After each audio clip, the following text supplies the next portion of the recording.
Hi there, I'm Danny Flexen and welcome to the latest edition of SecondsOut ReFLEXions.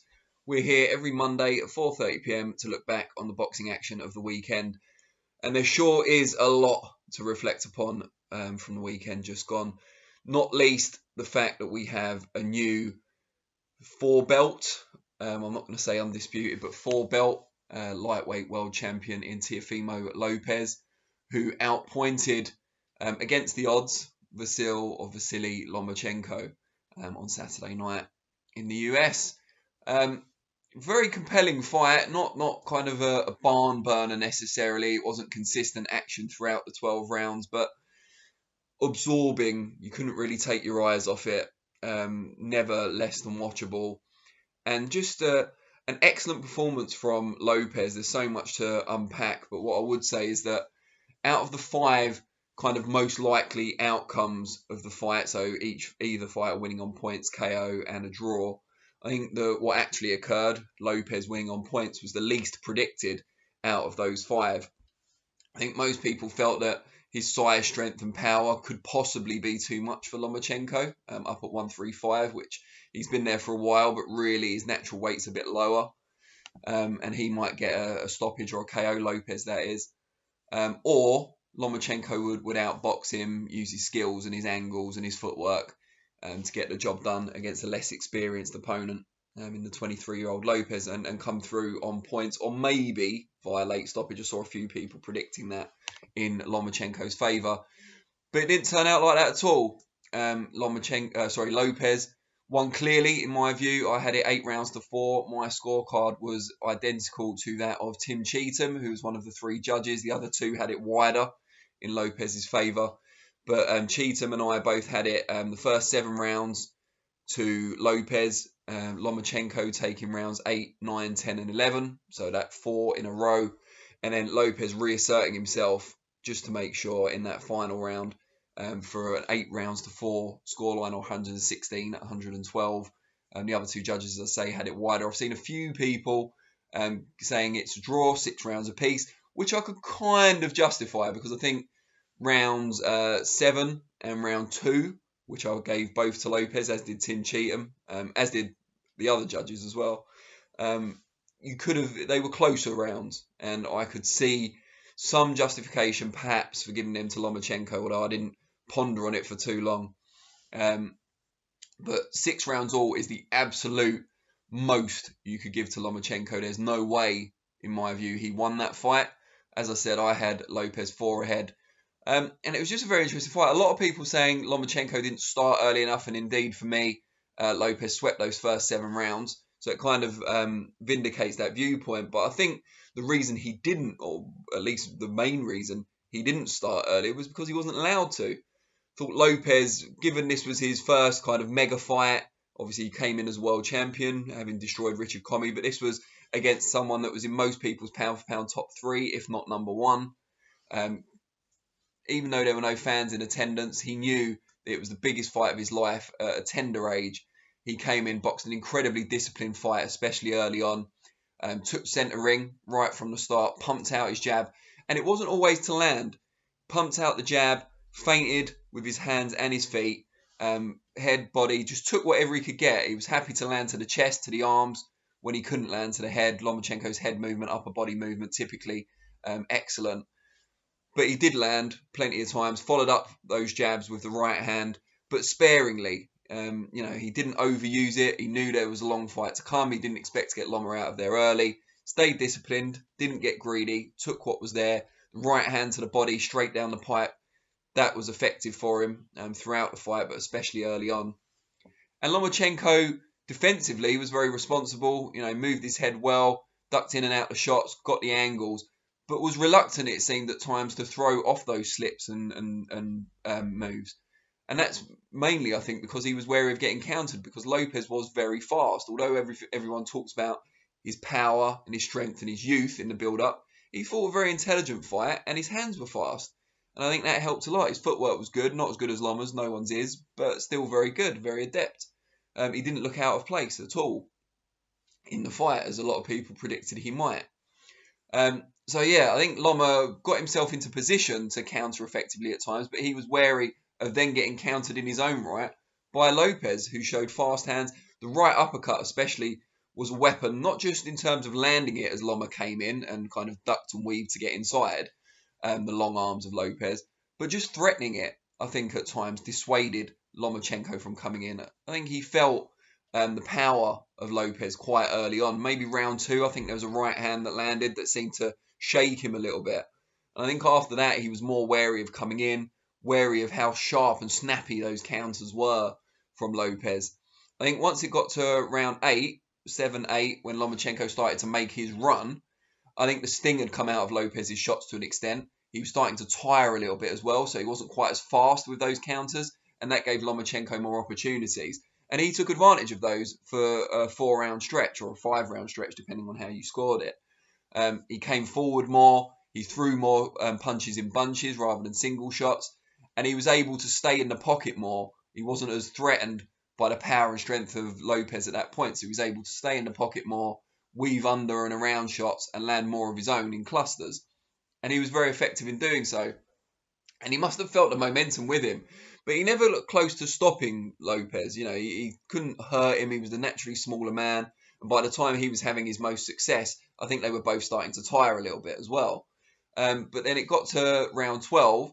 And for some people, I think the US commentators apparently had it quite close. The fight was still in the balance, not for me or for Tim Cheatham or any of the judges, in fact. But the fighters didn't know that, of course. So Lomachenko was pouring it on, and I think Lopez knew that coming out for that 12th round, or at least he felt it, that he had to reassert himself a little bit and make sure of the decision. And he did. It was one of his best rounds of the fight, in fact. Came out, found that last effort, obviously with the finish line in sight, landed some hard right hands, moved around, snappy shots, didn't let Loma get too close until right towards the end of the 12th round. And it was a clear Lopez round and sealed it for me and had already gone beyond sealing it on the scorecards for the 3 judges. But just an excellent, disciplined performance. You could see his face was a mask of concentration the whole way through. He'd been incredibly well drilled. All the criticism about his father, you know, whatever the case, he's his head trainer, and he brought his fighter to the best victory of his career and the best victory anyone scored this year. He beat a pound-for-pound contender, clearly, in my view. At just 23 years old, you know, he's only going to get better. He hasn't peaked yet. And now attention will turn. I'm not going to talk about it in this video because I'm sure I'm going to be asking other people about it in interviews soon. But what's next for both guys? And, you know, you would expect Lopez, if the post-fight interviews any indication, to go up in weight and wait for the Josh Taylor, Jose Ramirez victor. And maybe Lomachenko to go back down to 130. But we shall see. But yeah, that's my review of that fight. Not leaving myself a great deal of time. I mean, I can go on for as long as I want, I suppose. But I don't like to make these videos overly long because I like people to watch till the end. But I'm not giving myself a great deal of time to talk about the other shows of the weekend. The most notable took place in the UK and left a bit of a sour taste in Peterborough as Lewis Ritson took a wide on one card, a split decision over former world champion crafty veteran Miguel Vazquez in what was not the most exciting fight, as I kind of predicted last week. Vazquez moved around, pot-shotted, landed light flurries, but they were landing. Whereas Ritson kind of followed him around in straight lines for most of the time. Didn't show enough urgency, in my view. Didn't target the body enough, in my view, to slow Vazquez down. Didn't make him fight at a pace that he was uncomfortable with. And for me, and for most people watching, Vazquez won clearly. You know, I didn't write down the scores that I had on the night. I was scoring it in my head as I was watching, but yeah, won clearly for me. I could see there was a chance that Ritson would still get the decision just because of recent bad decisions we've seen, but I didn't think he deserved it by any stretch of the imagination. But he got it. He got it close on one card, and then the other 2 were quite wide in favour of each boxer. Terry O'Connor has come into stark focus once again after turning in a scorecard that was widely in favour of Ritson, and also due to a picture that surfaced on social media that apparently showed O'Connor distracted from the action. People were saying by a phone, it's hard to tell definitively from the picture if it is a phone that he's looking at, but whatever it is, it's not the action taking place in the ring, and for that, he will have to answer some questions to the Board of Control, and we shall see what happens there. But yeah, bad night at the office for Ritson, I thought, and he'll look to rebuild. But it was always a bad style match for him. I said this in advance. I'm not being an after-timer. You know, crafty mover, not someone you want to put in with someone who's a exciting, adept pressure fighter, especially behind closed doors. When Ritson's someone who thrives off a crowd, you want to put him in with someone style-wise who's more suited to him. And I think that's something that the people who made the match need to look at as well.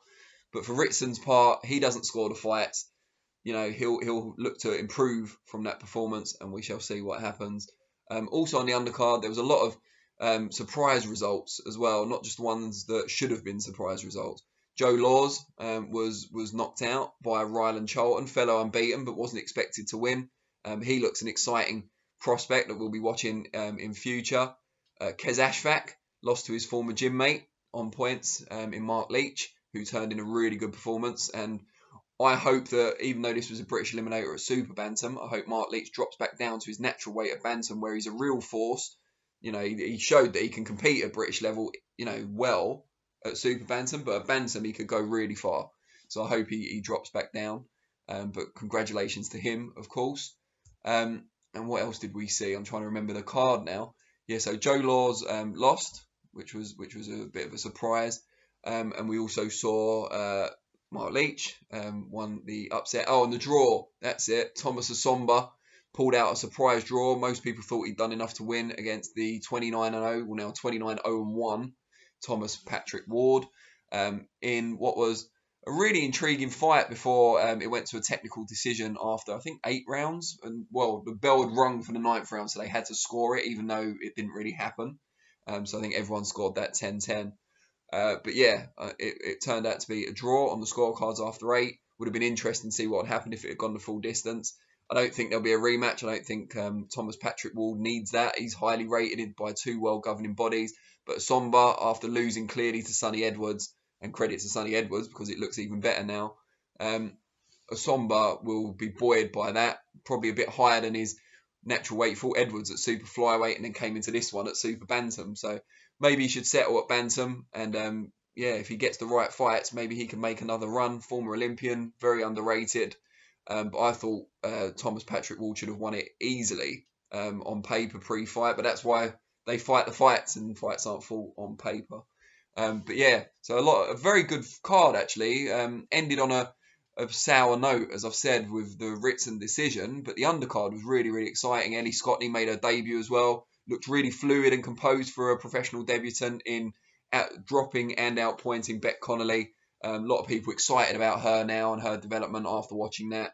But the undercard generally was really, really good to watch. It's just a shame how it ended. And just before I go, last night, Sunday night, we saw, well, I don't know if you saw it or not, but I saw the MTK show, which was notable, especially for the win for Michael Mackinson, who beat a fellow unbeaten, clearly, in Martin Harkin. And also the return of Paul Butler, former world champion, beating Ryan Walker. Good fights, entertaining show, but congratulations to the winners on there too. Obviously, I want to know what you guys think. The big one is Lomachenko Lopez. How did you score it? What do you think the keys to Lopez's victory were? You might not agree with me. There might be things I've missed. I'm sure there are things I've missed. So just tell me what you think below. I'll respond to some of the comments. Hope you all enjoyed the fight. It wasn't fireworks, but I found it really, really enjoyable nonetheless. A real chess match at times. Really enjoyed it. Let me know what you think. I'll be back next Monday with ReFLEXions, 4:30 PM. But if you can't wait until then, for my dulcet tones, I'll be back on Thursday for ReFLEXions, our weekly preview show. Again, 4:30 PM. I'll see you all soon, and I really appreciate your time. Cheers.